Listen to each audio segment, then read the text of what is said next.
अच्छा, इस सवाल में इसने एक ट्विस्ट ये लगाया हुआ है कि additional receipts, that is fine.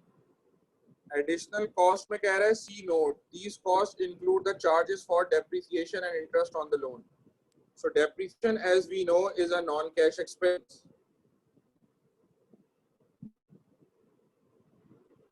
इसकी वजह से कोई कैश आउटफ्लो थोड़ी होता है।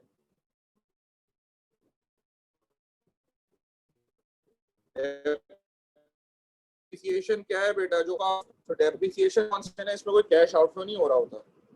अग्रीड? तो ये जो कॉस्ट के अंदर डेप्रिसिएशन शामिल है, इस डेप्रिसिएशन को पहले हटा दोगे आप। तो आप क्या करोगे, फॉर एग्जांपल अभी जो पहली मशीन है मिलेगन, इसका डेप्रिसिएशन पर एनम कितना है?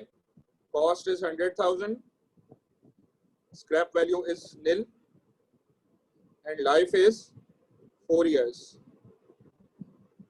सो डेप्रिसिएशन आ गया बेटा 25,000। ये डेप्रिसिएशन इस कॉस्ट में शामिल है और होना चाहिए नहीं शामिल, क्योंकि ये याद है ना, मैंने आपको बताया था हमें एनसीएफ निकालना है जिसमें कैश इनफ्लो होगा और कैश आउटफ्लो होगा। तो डेप्रिसिएशन कोई कैश आउटफ्लो थोड़ी है, तो हर जगह से डेप्रिसिएशन हटा देंगे हम।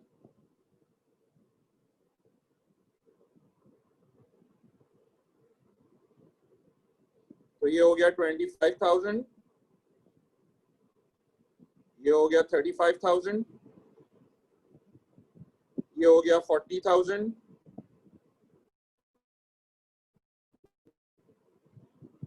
और ये हो गया।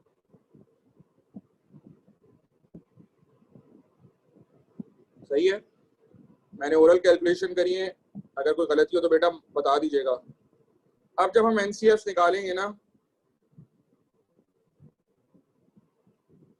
ईयर 0 का आउटफ्लो 1 लाख का,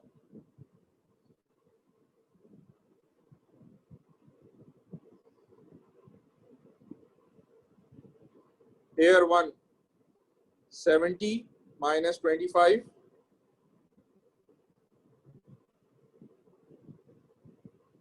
आई थिंक ये 45 आ रहा है। फिर 80 माइनस 35 ईयर 2 का है।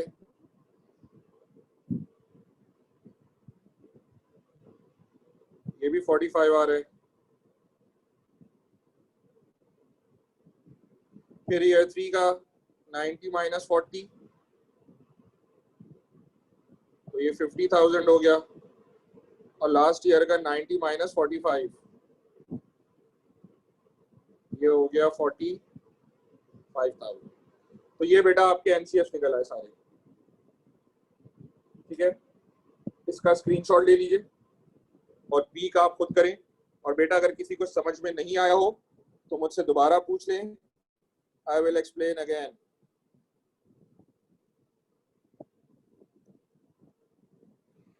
फाइव, 4, 3, 2, 1।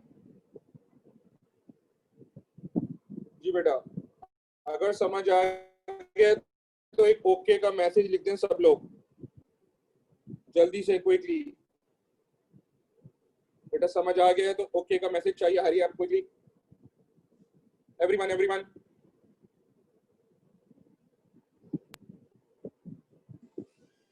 जल्दी बेटा, हरी आप क्विक।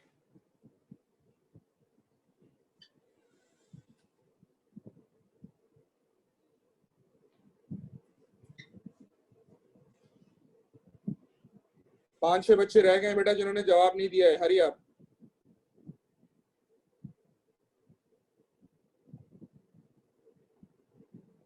ऑलराइट, अब बेटा आप दूसरी वाली जो मशीन है बेंटीन, उसका आप लोग खुद निकालें क्विकली। तो देखो बेटा, एनसीएफ निकालना असल काम है। एक दफा एनसीएफ निकल आया ना तो पे बैक, एनपीवी, आईआरआर, एआरआर, वो सेम स्टेप्स ही रिपीट होंगे सारे आपके।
बेटा जब एनसीएफ आ जाए तो डन लिख दीजिएगा चैट के ऊपर, फिर मैं आंसर रिवील करता हूँ। सिर्फ एनसीएफ निकालने हैं पेंटीन के।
तीन लोगों का हो गया बेटा, हरी आप।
हरी आप बच्चों क्विकली।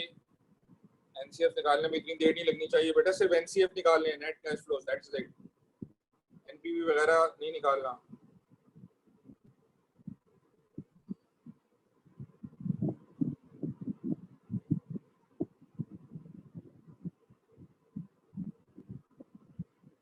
और बेटा जिसका हो गया वो डन लिख दे चैट पे।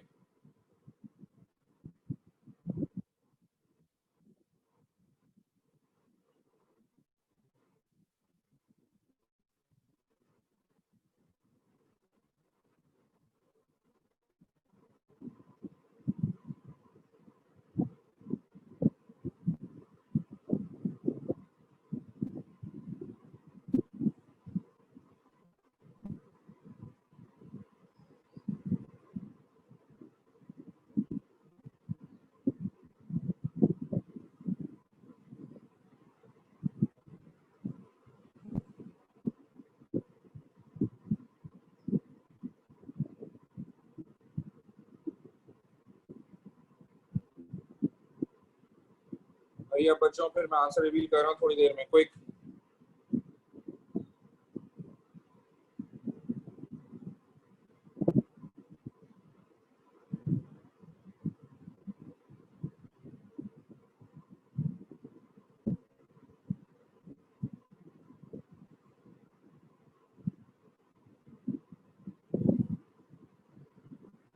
I've received 8 confirmations. बाकी बच्चे भी बेटा क्विकली जल्दी जल्दी हरी अप.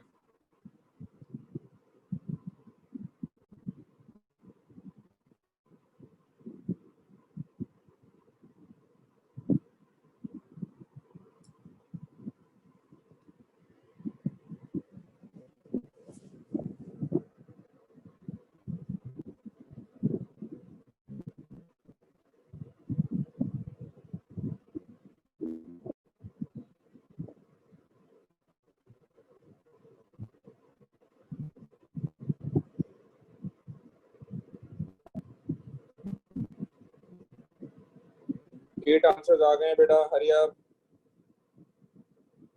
क्विकली बच्चों.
All right जी, I'm revealing the answer.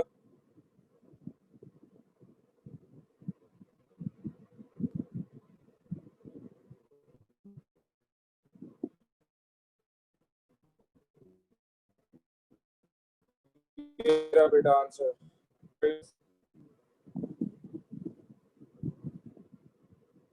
जो ग्रीन कलर के मार्कर से हुआ है पेंटीन का, ये मैंने डेप्रिसिएशन माइनस किया बेटा. ये डेप्रिसिएशन की कैलकुलेशन है और ये एनसीएफ है.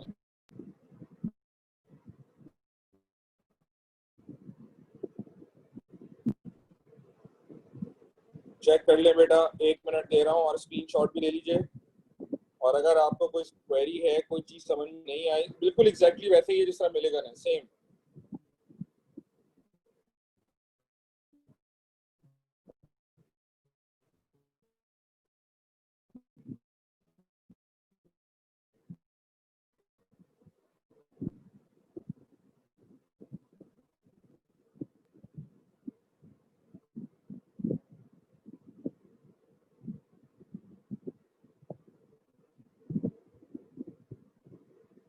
जी बेटा, एनी क्वेश्चंस?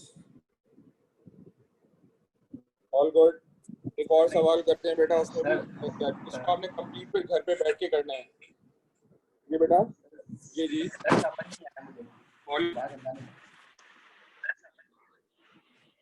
क्या मिलिगन वाला या बेंटीन वाला? सर नीचे अभी जो पार्ट करते थे ना बेंटीन वाला. अच्छा, बेंटीन वाला नहीं आया. जी.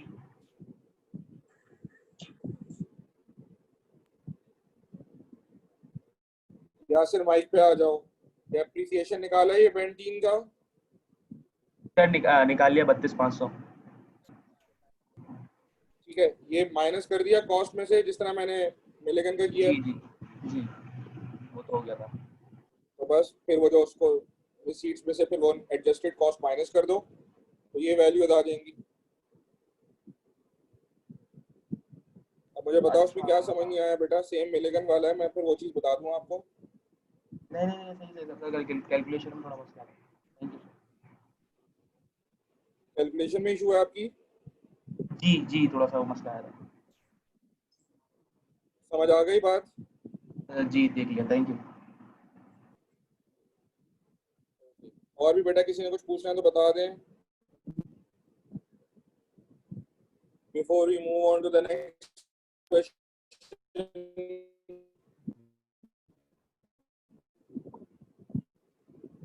Next is June 4, paper 4, question 3.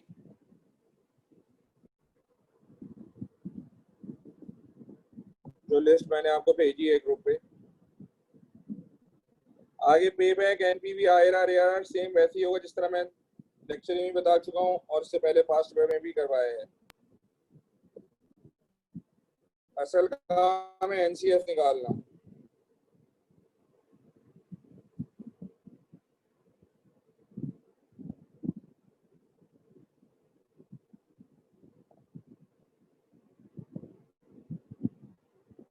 अब बेटा ये रहा सवाल और इसके आप पढ़िए और एनसीएफ निकालें पहले, फिर मैं निकाल के देता हूँ आपको।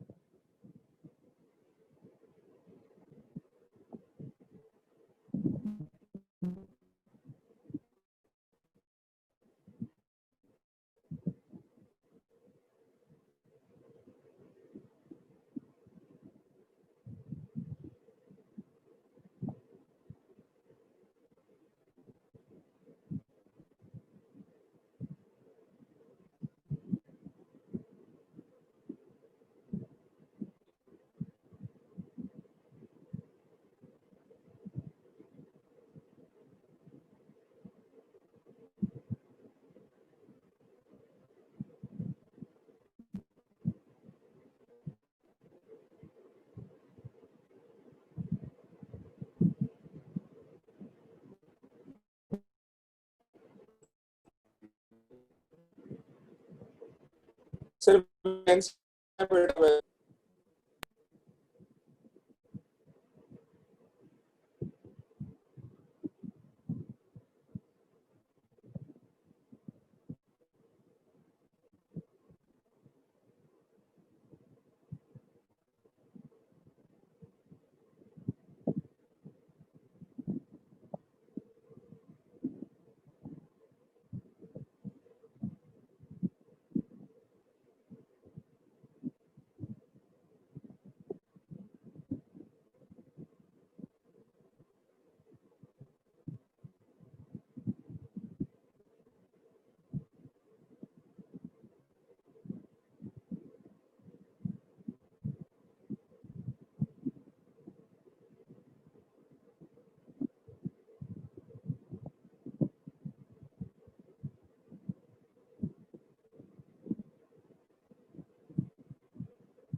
2 more minutes.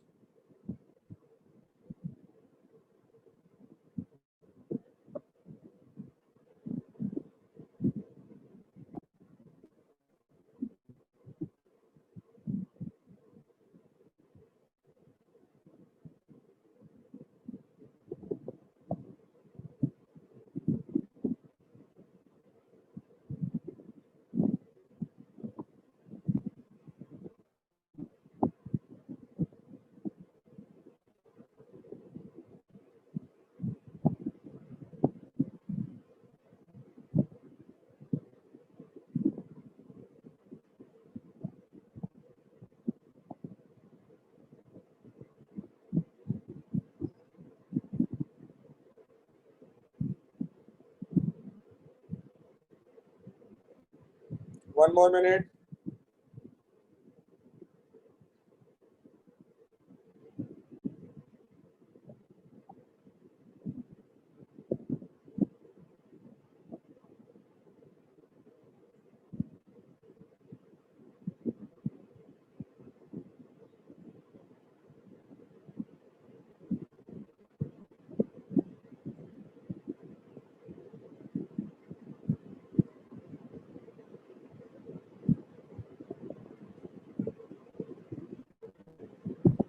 Okay. So beta, now I am calculating the NCFs. Machine की कॉस्ट है 300,000, तो ईयर 0 में 300,000 का आउटफ्लो हो जाएगा। फिर हर साल आपका रेवेन्यू 160 से बढ़ गया, so in each of the years आपका रेवेन्यू 160 से बढ़ गया इस मशीन की वजह से। अब कुछ लोग यहाँ ये मिस्टेक करते हैं, 160 लेंगे फिर 320 लेंगे फिर 480 लेंगे।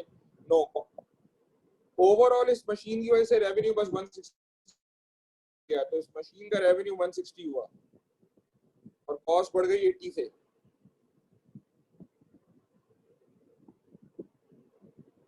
कॉस्ट बढ़ गई 80 से।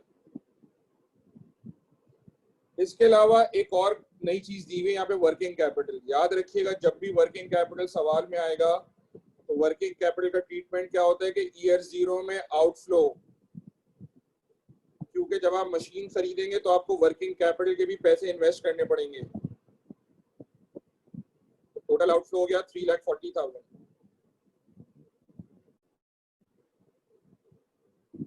ठीक है ना, क्योंकि जब आपने प्रोजेक्ट शुरू किया तो आपने मशीन खरीदनी है और फिर आपने एक इन्वेंट्री वगैरह के लिए पैसे भी डालने हैं उसमें 40,000, तो टोटल आपकी इन्वेस्टमेंट हो गई 3,40,000।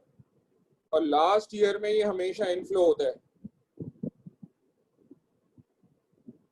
उसकी वजह यह है कि पैसा घूमता रहेगा बिजनेस के अंदर, और जब लास्ट ईयर आएगा तो इन्वेंट्री बेच के रिसीवेबल से पैसे कलेक्ट करके आपको सारे पैसे वो इनफ्लो वापस मिल जाएगा। तो लास्ट ईयर के अंदर ये इनफ्लो में आएगा। अब आपके एनसीएफ हुए 80,000 ईयर 1 के, 2 के, 3 के, 4 के और 5 का 80 + 40, और स्क्रैप वैल्यू भी है, अगर है तो वो भी ऐड हो जाएगी। Machine will be sold for 50,000, तो लास्ट ईयर आपकी स्क्रैप वैल्यू भी है। सो 1,70,000 लास्ट ईयर का इनफ्लो होगा। जी बेटा, इसका स्क्रीनशॉट ले लीजिए, 10 सेकंड दे रहा हूं।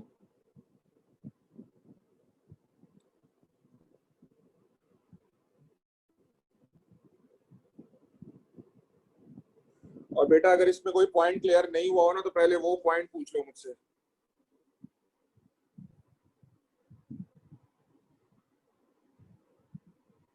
हमने एक और बात सीखी, वर्किंग कैपिटल का क्या ट्रीटमेंट होता है। अच्छा, मार्किंग स्कीम में इसने गलत किया हुआ है, इसने वर्किंग कैपिटल को ऑल टुगेदर इग्नोर किया हुआ है, विच इज रॉन्ग।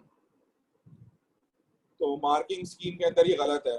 और भी कुछ सवालों में गलती है इन्वेस्टमेंट अप्रेजल के, ठीक है। तो इस सवाल को मैंने अभी जो मार्किंग स्कीम में देखा उसमें गलती है, तो उसने वर्किंग कैपिटल को ऑल टुगेदर बिल्कुल इग्नोर कर दिया है। So that is wrong in the marking scheme. 5 4 3 2 1। सो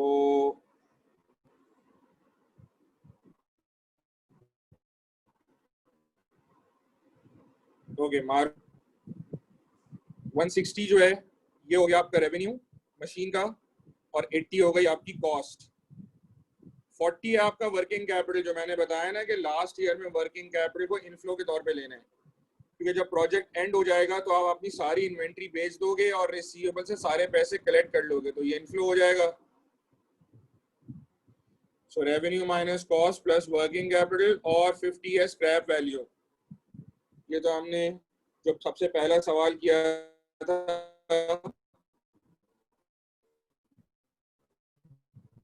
जाहिर सी बात है ये इनफ्लो है ना, तो ये बात बेटा तो दोबारा बताऊं,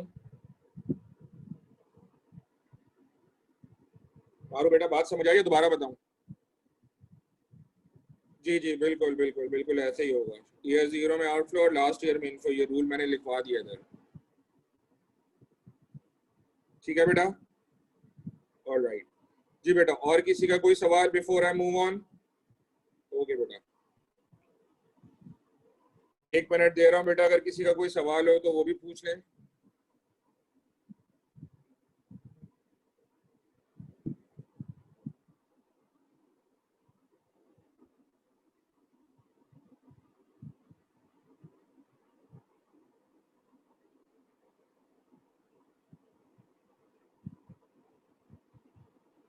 ऑल गुड।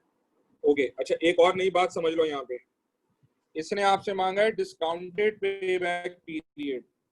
पेबैक पीरियड नहीं मांगा, डिस्काउंटेड पेबैक पीरियड मांगा है। तो ये जो आपके एनसीएफ आए हैं ना, पहले तो हम पेबैक पीरियड इन एनसीएफ पे निकालते थे ना, अब आप एनसीएफ पे नहीं निकालोगे, अब आप इसको मल्टीप्लाई करोगे डिस्काउंट फैक्टर्स के साथ। तो इनटू 1.909 0.826 0.751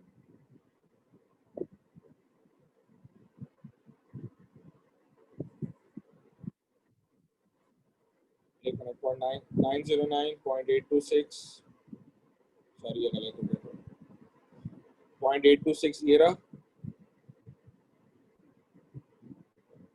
0.751 0.683 और 0.621। जिस तरह हम एनपीवी के लिए करते थे ना काम, सेम वही काम। ठीक है बेटा, इसके बाद आपके पास, आपको पता है, प्रेजेंट वैल्यूज आ जाती हैं। अब ये जो प्रेजेंट वैल्यूज आएंगी ना, इसके ऊपर अब आप पेबैक निकालोगे, तो ये होता है डिस्काउंटेड पेबैक। सो डिस्काउंटेड पेबैक क्या होगा, instead of working on NCF पे काम नहीं करना, पीवीज पे वही सेम, जब प्रेजेंट वैल्यू आ जाएगी तो सेम वही प्रोसीजर फॉलो होगा जो एनसीएफ में फॉलो होता है, तो आप डिस्काउंटेड वैल्यू में निकालोगे। ठीक है बेटा, इस बात का ख्याल रखिएगा। बेटा ये पॉइंट अगर किसी को नहीं क्लियर हुआ तो दोबारा पूछ लें।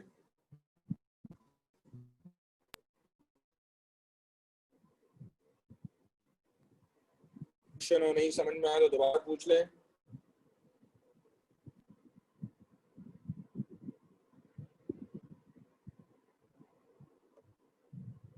ऑलराइट, अब ये सवाल भी बेटा आपने कंप्लीट करना है। जब एक दफा एनसीएफ आ गए तो पे back, NPV, IRR, ARR same वही कैलकुलेशन पुरानी वाली। एक और सवाल कर लेते हैं। नेक्स्ट सवाल था जून 4, सॉरी जून 4 तो हो गया, नवंबर 4 पेपर 4 क्वेश्चन 3।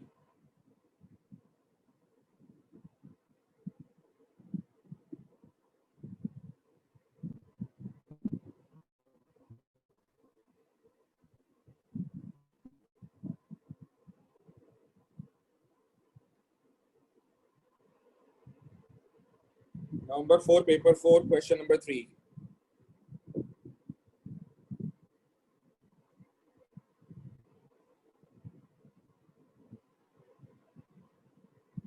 बेटा ये सवाल पढ़े और एनसीएफ निकालें इसके, जल्दी से, hurry up.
Two more minutes.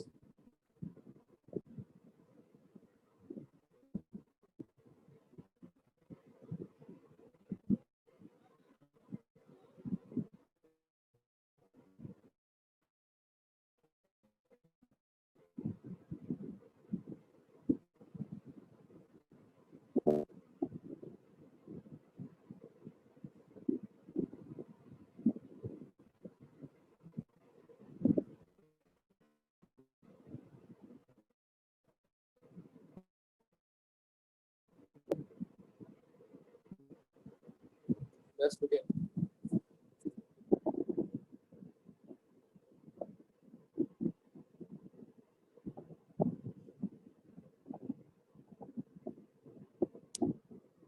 ये ज़ेरो में मशीन लेंगे 125,000 की।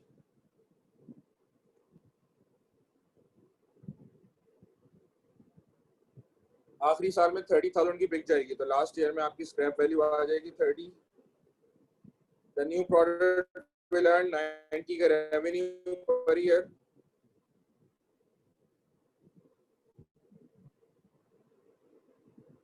और एडिशनल एक्सपेंडिचर है 60 का।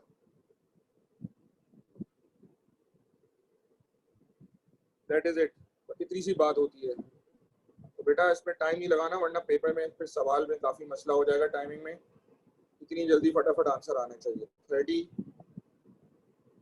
30 30 30 एंड 60। बेटा स्क्रीनशॉट ले लीजिए इसका।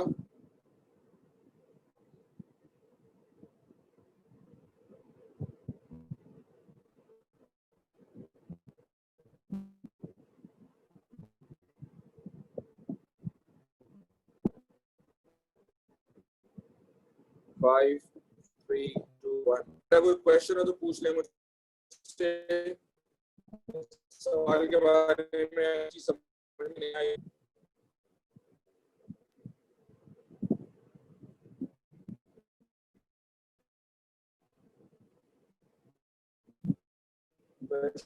बेटा कोई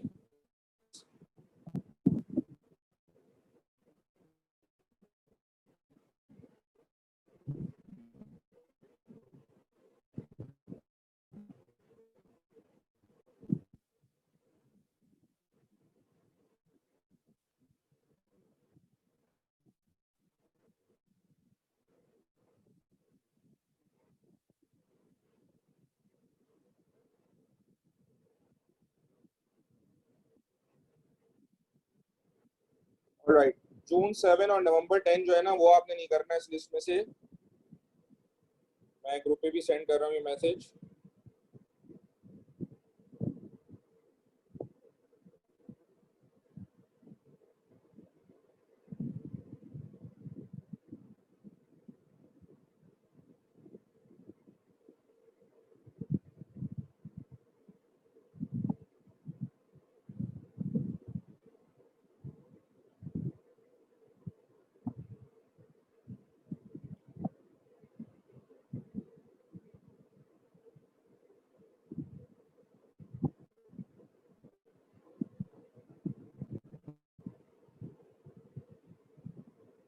बेटा जो हमने क्लास में क्वेश्चन कर लिए हैं, इन सब के आपने आपको इन सब को कंप्लीट करना है, पहली बात।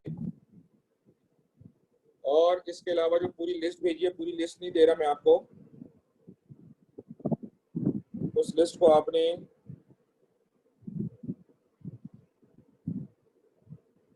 तो क्लास वाले सवाल कंप्लीट करने हैं सारे, और बाकी सवालों के अंदर आपने एनसीएफ्स निकालने हैं।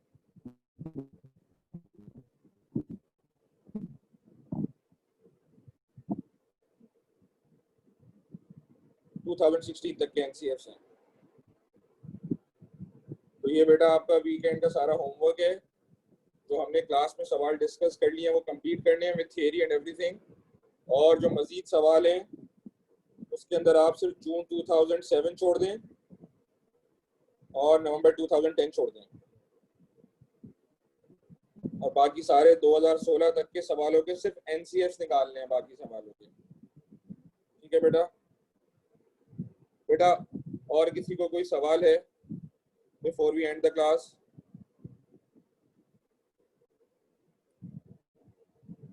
एनी क्वेश्चन बच्चों?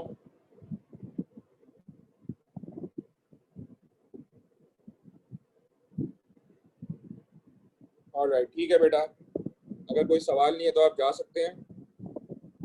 टेक केयर, अल्लाह हाफिज़।